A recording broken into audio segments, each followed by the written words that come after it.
For our second day of Get Good, today's shoutout shall be The Ploppered. Congratulations for winning the second shoutout. A link to their channel will be in the description. Enemy spotted.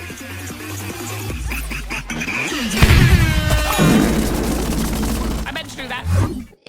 Welcome to a video on how to get good at General Supremo. Perhaps what many would consider to be little Timmy's first step into becoming an all-star main, but still want access to soldier abilities. Players who master the General shall soon realize that he is not nearly as bad as everyone says he is. Let's get started.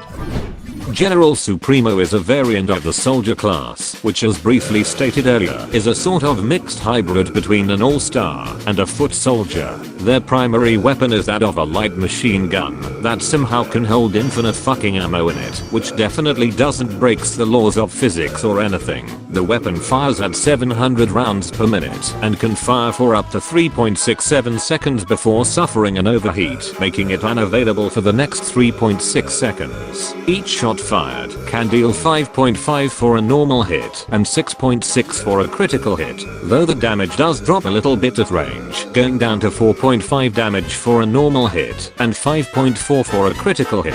This damage drop off may seem minimal, but that's because it's not the primary factor of hindering Supremo's performance at long range. That would belong to Supremo's marginally higher weapon spread than any other variant when holding down the fire button.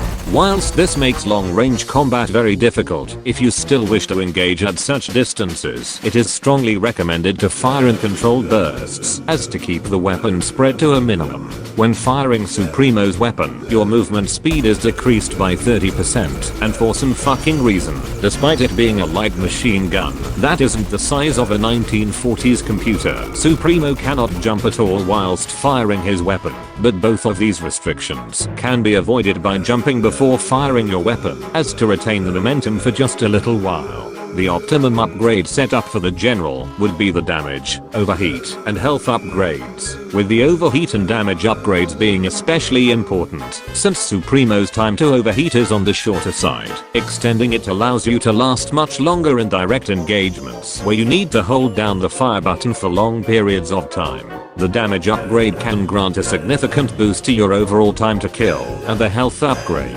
assists from the number of restrictions that come into play when firing Supremo's weapon. In terms of strengths, Supremo's damage output is not far behind the stock soldier, who many would consider to be top tier, allowing Supremo to easily hold his own in direct combat. Unlike all stars, his primary weapon does not need a moment to rev up and can be fired immediately, allowing him to easily react to situations at a moment's notice. However, Supremo has horrific weapon spread, making long-range combat rather difficult and tedious unless you fire in bursts, which can sacrifice damage output. The speed and jump restrictions that come with his primary weapon can also make him much more vulnerable since he does not have the health of an all-star.